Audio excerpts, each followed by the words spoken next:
Salve, salve! Sejam todos bem-vindos ao canal do professor Alex Nina. Eu sou geólogo e administrador, mestre, especialista e doutorando em desenvolvimento sustentável. Hoje nós vamos falar da abordagem clássica da administração. Primeiro de tudo, o que é administração? A administração é uma ciência que estuda as organizações. Então, a organização é o objeto de estudo da administração. E o que é uma organização? É a soma de pessoas e recursos visando um resultado específico. Então, toda vez que pessoas e recursos se unem e têm um resultado e visam um resultado, isso é uma organização. A mais conhecida são as empresas, que tem como objetivo final, como resultado esperado, o lucro ou a manutenção da empresa de forma bem básica. Mas existem também outros tipos de organizações, como as instituições públicas, ONGs. Então, a administração ela não se restringe só aos estudos da empresa. Ela estuda algo maior, que são as organizações. As organizações são um tipo particular de empresa. No Brasil, a principal referência na administração, a principal referência acadêmica, é o Chiavenato, um professor que tem vários livros escritos. E um deles é um livro chamado Introdução à Teoria Geral da Administração, que é o que nós estamos estudando, são as várias teorias da administração. Então, primeiro, como surgem essas teorias? Se tem algum problema em uma determinada época da humanidade, a história da administração ela vai acompanhar a história moderna da humanidade, a história do capitalismo. Então você tem um problema, aparece uma teoria para dar uma solução. Aí se gera um novo problema. Aí se busca uma nova solução que se concretiza numa teoria. Esse processo vai sendo cíclico e assim se formam as principais teorias da administração. Não quer dizer que a teoria inicial, que é essa que nós vamos abordar nessa aula, ela está ultrapassada. Não. Apenas se vai aprimorando, ora aperfeiçoando, ora contrastando. Mas todas as teorias da administração são importantes. Não quer dizer que ela esteja completamente ultrapassada, melhor dizendo. Afinal, ela não é a teoria mais moderna, mas ela tem sua importância. Então, essa teoria que nós estamos falando, na verdade, é um conjunto de teorias. A abordagem clássica da administração, ela inclui duas teorias muito similares. A administração científica e a teoria clássica. A administração científica de Taylor, que surgiu nos Estados Unidos, era um industrial americano. E a teoria clássica de Fayol, um pensador francês, que nasceu em Constantinopla, mas viveu na França. Então, há algumas diferenças entre elas. A administração científica de Taylor nasceu no chão da fábrica, então Taylor foi subindo de posto, começou como operário, terminou como o principal líder da empresa, digamos assim, o principal chefe. Ela tem ênfase nas tarefas e ela veio de baixo para cima. A teoria clássica ela enfatiza as funções administrativas e a estrutura das organizações e ela veio de cima para baixo. A administração científica nada mais é do que a aplicação dos métodos da ciência aos trabalhos operacionais, a fim de aumentar a eficiência industrial. Então surge ali no século XIX, início do século XX, sob influência do positivismo, que é desse apego à ciência, da razão, um pouco também do iluminismo. Então você pegava conceitos da ciência moderna e aplicava às organizações, particularmente às indústrias, que eram as principais empresas da época. Então você tem um método de observação e mensuração baseado na ciência e o objetivo geral era eliminar os desperdícios e as perdas sofridas pelas indústrias e elevar a produtividade pela aplicação de métodos e técnicas de engenharia industrial. Ela surgiu nos Estados Unidos com Taylor. Mas houveram outros nomes importantes, além de Frederick Taylor. Teve o Karl Barth, o Henry Grant, o Harringston Emerson, melhor dizendo, e o casal Gilbert, Frank e Lillian Gilbert. São alguns dos nomes da administração científica. O mais conhecido foi o Taylor. Quem foi o Taylor? É um norte-americano, nascido em família de princípios rígidos, e foi educado com a mentalidade de devoção ao trabalho. Então a família dele tinha aquela mentalidade que o trabalho dignifica o homem, que você deve trabalhar, princípios rígidos e tudo mais. Então iniciou sua carreira como operário na empresa Medvalles Succo, passando a capataz, contramestre até chegar a engenheiro. Então ele passou por todos os níveis da empresa. Por isso que se diz que a administração científica ela veio de baixo para cima. Conforme o Taylor ia estudando os níveis mais baixos, ele ia aprimorando as técnicas de administração baseadas na ciência. E aí que ele escreveu vários livros, melhor dizendo, mas as principais obras dele são Shop Management, um estudo de tempos e movimentos das tarefas dos operários, e The Principles of Scientific Management. Então, os princípios da administração científica, o mais famoso dele, é a proposição e a racionalização do trabalho, é trazer a razão, trazer a ciência para o âmbito do trabalho na fábrica. Problemas verificados por Taylor no âmbito da administração científica. O primeiro problema foi a falta de padronização. Os operários não seguiam as mesmas técnicas para a execução das tarefas. Então, um fazia de um jeito, outro fazia do outro, não existia uma padronização. Desconhecimento da gerência. Os gerentes não sabiam a rotina de trabalho dos operários e o tempo necessário para a realização de cada tarefa. A vadiagem sistêmica. Um operário médio produzia muito menos do que era potencialmente capaz. Por que isso? Existiam vários operários. O Taylor verificou que existiam aqueles que produziam mais. Mas como nem todos seguiam o padrão desse que produzia mais, significa que a maioria produzia menos do que poderia produzir se fizesse a tarefa de forma igual àquele operário mais produtivo. Então a ideia do Taylor é o seguinte: vamos estudar os operários, ver qual é o que realiza a tarefa de forma mais produtiva e vamos padronizar para que todos realizem a tarefa de forma igual a esse operário mais produtivo. Acontecia que, como não havia essa padronização, esse estudo da gerência, esse operário que era mais produtivo, ele acabava se acomodando. Por quê? Ele via que ele trabalhava mais ou produzia mais de qualquer forma, mas tinha o mesmo salário dos outros. E que não valia a pena ele se esforçar, afinal de contas, independente do que ele produzia, ele ia ficar ganhando aquele salário. Por isso que Taylor verificou a vadiagem sistêmica. Existia também um engano disseminado entre os trabalhadores de que o maior rendimento, se eles trabalhassem mais e produzissem mais, o empreendedor, o patrão, iria desempregar os operários. Ou seja, ele poderia ter a ideia de que está produzindo muito, mais do que o necessário, então a gente não precisa de tantos trabalhadores. E de que a máquina também levaria ao desemprego. Havia essa ideia disseminada ali no final do século XIX. Então, era uma ideia que levava à vadiagem sistêmica verificada por Taylor. Propostas de Taylor para resolver esses problemas. Para o Taylor, o operário não tinha capacidade nem a formação para analisar cientificamente seu trabalho, estabelecer de forma racional o método mais eficiente de trabalho. Cabia então ao gerente fazer esse estudo. Ele ia determinar the one best way, ou seja, a melhor forma de organizar a produção e de realizar cada tarefa.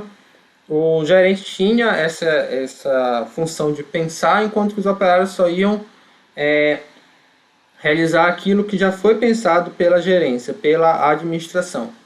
Então, Taylor lembra a tarefa. O foco do estudo do Taylor está nas tarefas, que são o trabalho básico da operação da empresa. Então, para a administração científica, todo o trabalho manual pode ser reduzido a movimentos elementares. aos quais deu o nome de Thalberg, um anagrama de Gilbert, aquele casal de estudiosos da administração científica que nós falamos no início.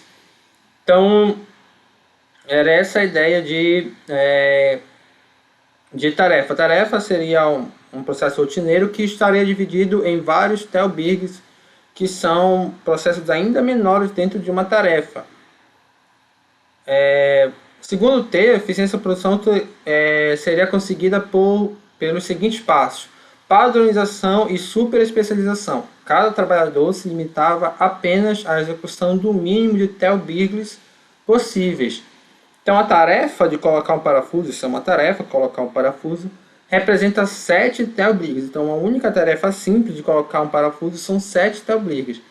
Você pega o parafuso, transporta até a peça, posiciona, pega e transporta a chave de fenda, utilizá-la e posicioná-la na situação anterior. Então, a ideia do Taylor era reduzir ao mínimo possível o número de Thalbergs realizadas por um mesmo operário.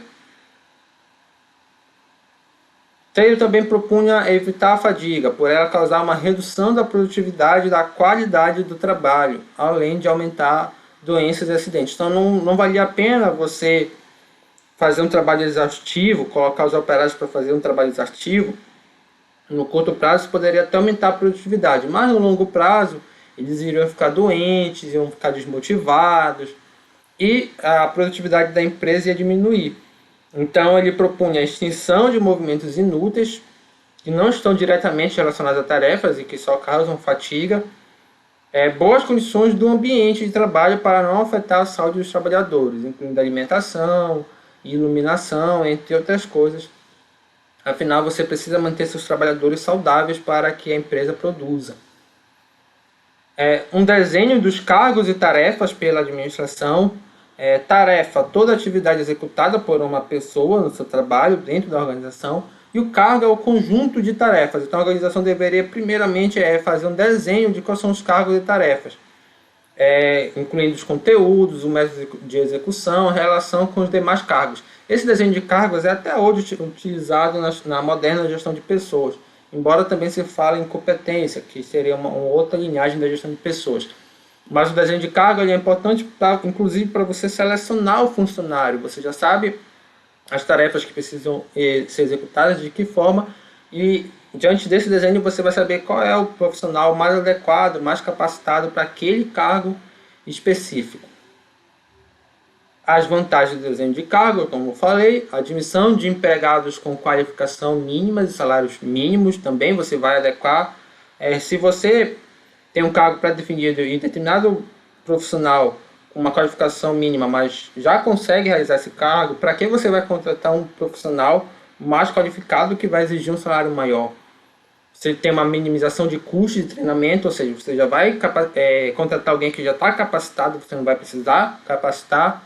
Redução, claro, nos erros da execução e a facilidade da supervisão, afinal, todas as tarefas já estão desenhadas. Taylor propõe a supervisão funcional das tarefas por especialistas. Então, Taylor era contrário à centralização da autoridade. Para ele, a autoridade estava na especialidade do gerente. Os supervisores deveriam ser especialistas e autoridades em determinada tarefa. Os subordinados poderiam estar submetidos a vários supervisores. Isso é uma das diferenças que Taylor tem para o Fayol. Fayol ele era contrário a essa autoridade funcional. Para ele, a autoridade era linear. Ou seja, cada empregado só tinha que ter um supervisor. Para Taylor, não. O empregado poderia... você imagina, vamos trazer para um exemplo moderno. Você trabalha como... no nível operacional, não como operário, mas no nível básico de uma empresa. E aí você tem uma dúvida da área de produção, você vai se remeter ao gerente de produção. Uma dúvida da área de marketing, ao gerente de marketing. Uma dúvida da área de finanças, ao gerente de finanças. Então, para ter, é importante que você tenha acesso a vários gerentes, cada um com suas especialidades. Cada homem, desde o operário até o superintendente, deveria executar a variedade possível de funções. É claro que o gerente tem mais funções afinal eles comandam um grupo maior de pessoas do que o operário que somente executa a tarefa.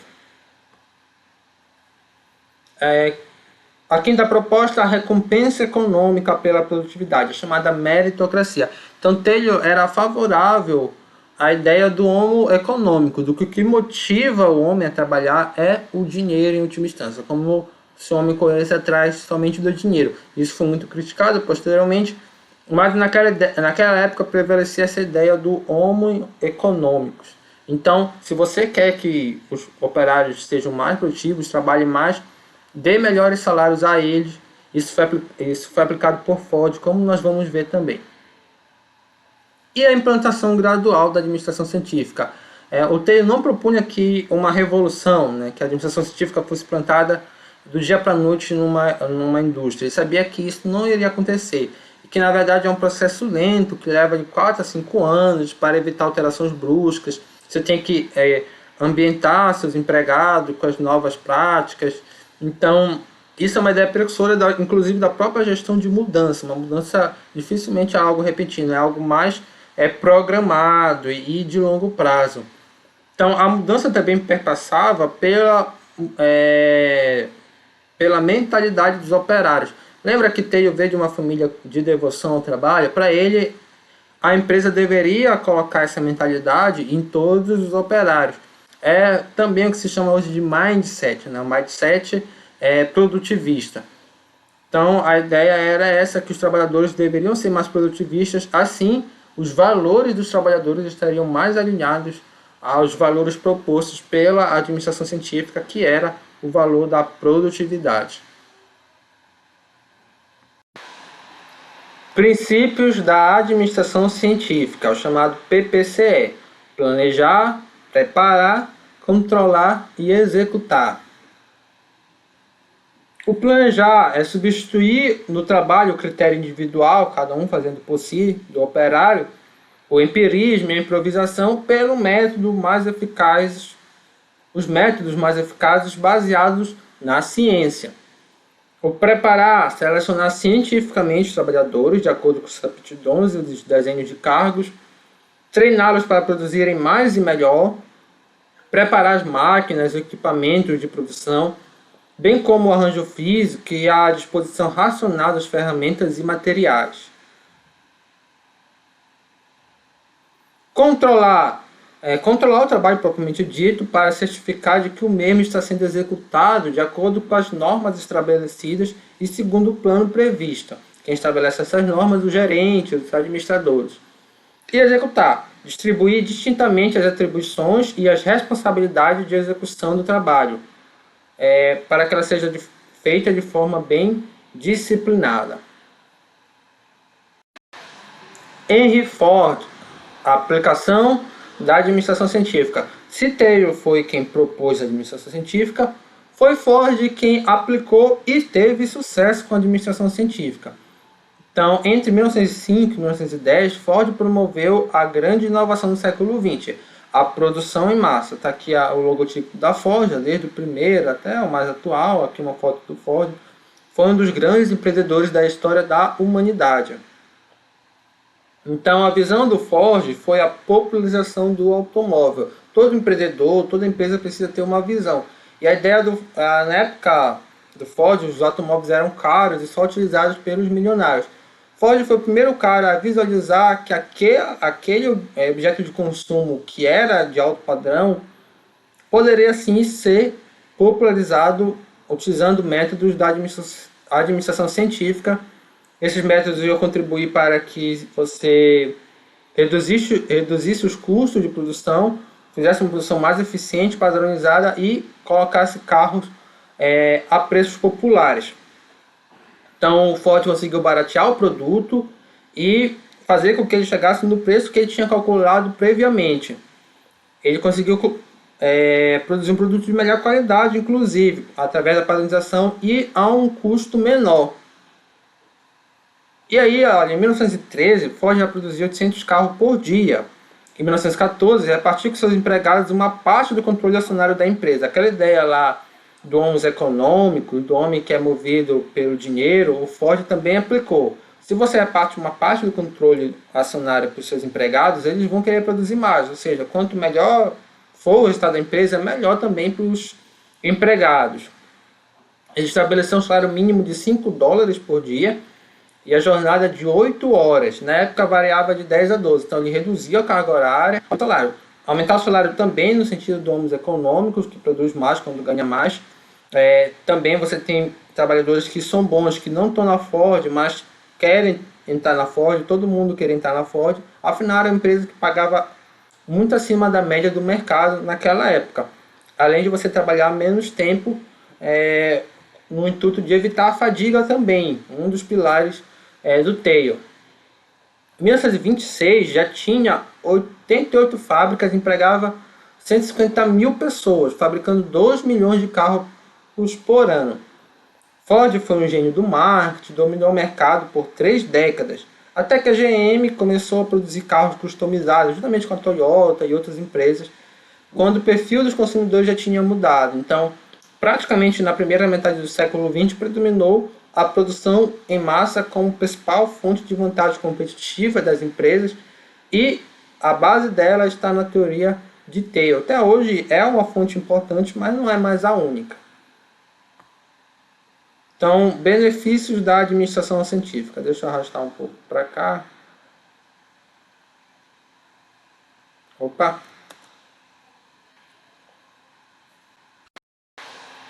Benefícios da administração científica. O que é que ele trouxe de bom? O operário americano passou a ser o mais bem pago do mundo e detentor de elevados padrões de vida gastos aos seus salários. A administração científica ela foi importante para a economia norte-americana como potência global do século XX.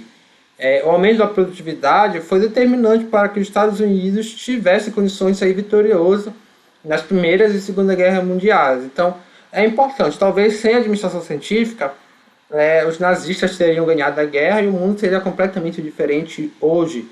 Afinal, uma das principais vantagens dos americanos era eles poderem produzir mais aviões, mais armamentos, entre outras coisas, justamente porque já tinham aplicado as técnicas da administração científica. Então, tem uma importância mundial muito grande a administração científica. Ao nível global, a chamada Escola Neodesenvolvimentista do Desenvolvimento considera que o crescimento da produtividade, em termos globais mensurada pelo PIB, Produto Interno Bruto, induz a melhoria do bem-estar social. Então, o foco aí na produtividade também existia da administração científica e ela contribuiu para o aumento da produtividade global. Logo, segundo essa escola, para o bem-estar da sociedade. Essa escola ela não é a única que existe na economia, nós temos aqui no canal um vídeo só sobre as escolas do desenvolvimento, mas a ideia geral é que o PIB funciona como uma maré, onde estão os barcos grandes e pequenos. A analogia aqui é que barcos grandes são os ricos e pequenos são pobres, e quando a maré sobe, tanto os pobres como os ricos são beneficiados, assim como os barcos grandes e pequenos sobem também. Então, um benefício provocado pela administração científica foi o aumento do produto interno bruto, tanto nos Estados Unidos como no mundo como um todo. Malefícios da administração científica. Como nem tudo são flores, também tiveram pontos negativos da administração científica. Foi muito satirizado pelo Charles Chaplin no filme Tempos Modernos. Para quem não assistiu, eu sugiro que assista o filme. E ele faz uma sátira às fábricas da época de Taylor e de Ford, em que o operário fazia um único movimento, ficava um movimento repetitivo. Muitas vezes o operário, o Charles Chaplin, ele sai da fábrica fazendo o movimento lá do parafuso e acaba que ele fica louco, né, de tanto trabalhar de forma repetitiva. Então isso foi uma das críticas à administração científica. Caráter não humano, empregados passaram a ser vistos como máquinas que podem ser substituídas. São essencialmente passivos, capazes de executar o trabalho, receber a ordem, mas sem poder iniciatívico. A nossa ideia é de que o operário não pensa. Greves e protestos de atuações sindicais também aumentaram nesse período. Trabalho especializado se tornaria humilhante, degradante. Os operários não conseguiam trabalhar dentro dos padrões estabelecidos, e os operários que não conseguiam, eles começaram a se queixar de exploração, a indústria começou a exigir cada vez mais o aumento da produtividade, e aí tiveram essas queixas de exploração. Percebiam também que seus salários eram suficientes ante as fortunas que estavam sendo feitas pelos patrões. Não é que eles ganhavam pouco, eles ganhavam até mais do que o trabalhador médio da época, ou de outros países que não aplicavam a administração científica. Mas eles ganhavam pouco em relação ao que estava sendo ganhado pelos os grandes industriais. A ausência de comprovação científica fica até um contraste grande à administração científica não ter comprovação científica. Mas é um fato porque ela é baseada em experimentações, mas não tem uma base teórica tão consistente. É uma abordagem completa das organizações, omite aspectos humanos e a organização informal. A próxima escola, a escola da teoria humana, vai questionar essa base teórica da administração científica, por exemplo, homens econômicos, a produtividade como único fator relevante. A administração científica também é limitada apenas à parte da produção da empresa. Ela também tem um foco muito grande na indústria. Outros tipos de empresa talvez seja um pouco mais difícil aplicar a administração científica. Uma abordagem prescritiva e normativa, como as coisas devem ser e não como as coisas são, e baseadas no sistema fechado. É um foco muito grande ainda na organização, nos processos internos dela, sem se preocupar de como essa organização interage com a sociedade, as outras organizações, a política, enfim. Pesquisa de Oshii. Então, foi uma pesquisa feita ali nos Estados Unidos que levantou muitas polêmicas. Então, organizado pelo Senado americano e dirigida pelo professor Oshii. Foi constituído o Comitê para as Relações Industriais, mas que mostrou os inconvenientes morais, sociais e psicológicos da administração científica proposta por Taylor. Protestos de trabalhadores civis nos assinantes fizeram com que Taylor fosse depor no Congresso, o que é muito comum para as inovações empreendedoras. Fazendo um paralelo com os dias atuais, não faz muito tempo, em 2018, Mark Zuckerberg foi depor no Congresso. Você tinha uma polêmica dentro ali do que o Mark Zuckerberg tinha feito com relação às redes sociais, da inovação que ele tinha proposto nas redes sociais. Também vira e mexe, tem discussão na Câmara, no Senado, a respeito do Uber e de outros tipos de aplicativos. Por quê? Porque quando o empreendedor ele faz uma inovação, seja num produto, num processo, num serviço, essa inovação ela não está regulamentada. Então o empreendedor sempre vai estar um passo à frente do governo, do Estado. E aí vai ter um conflito, justamente por ela não estar regulamentada, por ser algo novo, não tem como estar regulamentado, porque é algo novo, vai ser objeto de dúvidas do ponto de vista legal. Por isso que é quase que inevitável uma grande inovação ter questões jurídicas importantes, inclusive os grandes inovadores têm que prestar contas depois para o Estado, para o Congresso, para o Senado, enfim. Então aconteceu com o Zuckerberg, aconteceu também com o Taylor. Um dos congressistas mostrou que, embora a eficiência do pedreiro tivesse aumentado 300%, seus ganhos haviam crescido apenas 30%. Então, não existia um nivelamento entre produtividade e ganho. Taylor contra-argumentou, em compensação, que o pedreiro estava gastando um terço da energia que gastava antes. O inquérito terminou com a proibição do uso do cronômetro e dos pagamentos de incentivos, mas as demais técnicas da administração científica foram preservadas. Elas foram mais tarde substituídas, algumas delas, não todas, por conta de outras teorias que surgiram, por outros motivos, não um motivo legal. Para o professor Chiavenato, o principal erro de Taylor foi a busca pelo rendimento máximo, ao invés do rendimento ótimo. Ele coloca essas duas diferenças. Nem sempre o máximo ele é o ótimo. Então foi alguma do que resultou toda essa pesquisa de Walsh na administração científica. Teoria clássica da administração tem um foco nas funções Os métodos são observação e mensuração, método científico. Preocupação com a eficiência de toda a organização e não apenas com a produção. Surgiu na França, mas foi rapidamente difundida em toda a Europa. E o pai da teoria clássica foi o Henri Fayol. Mas quem foi Henri Fayol? Foi um industrial, um pensador, que nasceu em Constantinopla e faleceu em Paris. Viveu praticamente a sua vida inteira na França. Formou-se em engenharia de minas, entrou para uma empresa metalúrgica e carbonífera, onde fez carreira e escreveu a sua principal obra, Administração Industrial e Geral. Para Fayol, a organização ela tem seis principais funções, melhor dizendo.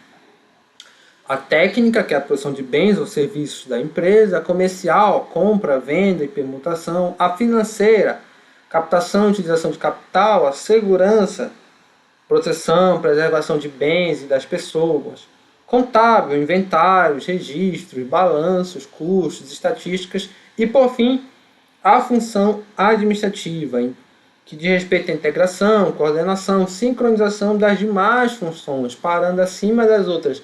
Então seria a função mais importante porque essas funções elas precisam ser bem executadas e estarem coordenadas. Você pode até ter boas execuções, mas se não tiver uma coordenação entre elas, a organização ela não funciona bem. E dentro da função administração, você tem as funções da administração, como se fossem subfunções, né? Seria POC3. Então, as funções da administração são prever, organizar, comandar, coordenar e controlar. Prever, avaliar o futuro e aproveitamento dos recursos em função dele. Organizar e preparar para que tudo seja útil ao funcionamento da empresa.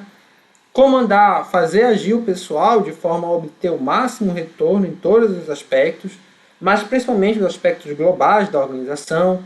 Coordenar, harmonizar e sincronizar todas as atividades de negócio, facilitando o seu trabalho e sucesso. Controlar, medir e dimensionar os atos para verificar se eles estão ocorrendo de acordo com o plano traçado. 14 princípios da administração para a teoria clássica de Fayol. Então vamos a eles. Primeiro princípio, a divisão do trabalho, especialização das tarefas e das pessoas, visando aumentar a eficiência. Segundo princípio, autoridade e responsabilidade, direito de dar ordens e esperar obediência. A responsabilidade é uma consequência da autoridade e por isso devem ser equilibradas entre si. Quanto mais autoridade uma pessoa tem, mais responsabilidade ela também tem dentro de uma organização. Disciplina, obediência, comportamento e respeito às normas estabelecidas. Centralização é a concentração da autoridade no topo da empresa. Unidade de comando. O empregado deve receber a ordem de um único superior, o princípio da autoridade única. Essa é uma diferença de Fayol para Theo. Theo acreditava na especialização. O empregado poderia ter vários chefes, líderes. Fayol não. Fayol acreditava que o empregado deveria ter apenas um único chefe. Unidade de direção, uma cabeça e um plano para cada grupo de atividades que tem o mesmo objetivo. Subordinação, dos interesses individuais aos interesses gerais. Os interesses da organização são mais importantes do que os interesses dos funcionários. E a cadeia escalar, a linha de autoridade do escalão mais alto ao mais baixo. O princípio do comando. Então, que existe uma hierarquia de comando também. Remuneração justa do pessoal, capaz de satisfazer as necessidades dos empregados e atender à empresa em termos de retribuição. Ordem, um lugar para cada coisa e cada coisa em seu lugar, a ordem material e humana. Equidade, amabilidade e justiça para obter a lealdade do pessoal. A estabilidade, a duração do pessoal. Quanto mais tempo o empregado permanecer no cargo, melhor é. A rotatividade para o Fayol é um fator negativo. Então, até pouco tempo você tinha essa ideia de que um bom funcionário permanecia vários anos na empresa. Hoje isso mudou um pouco. As empresas até acham bom que um candidato a uma vaga de emprego tenha experiência em diferentes empresas, venha com um know-how diferenciado e por participar em várias organizações. Mas naquela época, se o empregado passou por várias empresas, significa que ele não é um bom funcionário onde ele foi demitido. Portanto, o ideal era que o empregado continuasse vários anos numa mesma empresa. Iniciativa, capacidade de visualizar um plano e assegurar o seu sucesso. E o espírito de equipe, a harmonia e união entre os empregados. Teoria clássica da administração, departamentalização e críticas. A ideia de departamentalização, até hoje utilizada na administração, foi teorizada por Fayol. A função administrativa se reparte por todos os níveis da hierarquia da empresa e não é privativa da alta cúpula. Daí a preocupação com a chamada estrutura organizacional, departamentos, divisões, seções, unidades. Para a teoria clássica, a divisão do trabalho pode ocorrer em duas direções: a vertical, que são os níveis hierárquicos da organização, e a horizontal, que são os departamentos. Então, o que são departamentos? Unidade onde todos estão realizando o mesmo trabalho, pelo mesmo processo, a mesma clientela, o mesmo lugar, enfim. Então, numa estrutura organizacional linear, bem simples, você tem aqui o presidente e os departamentos da empresa: marketing, produção, financeira, recursos humanos. Essa é a ideia de departamento. É como se fosse cada caixinha dentro de uma organização que cuida de um setor específico. As críticas à teoria clássica são basicamente as mesmas à administração científica. Uma abordagem simplificada da organização formal, não são levadas em consideração o psicológico e o social dos empregados, um caráter prescritivo e normativo, então as coisas como devem ser, sem analisar as coisas como elas de fato são. A teoria da máquina, o comportamento mecânico dos empregados, uma abordagem incompleta da organização, se preocupa somente com a organização formal, não pensa nas questões informais, que mais tarde vão ser pensadas pela teoria humanística da administração, e a abordagem do sistema fechado. O foco ainda está muito no ambiente interno da organização e não como ele interage com a sociedade de forma geral.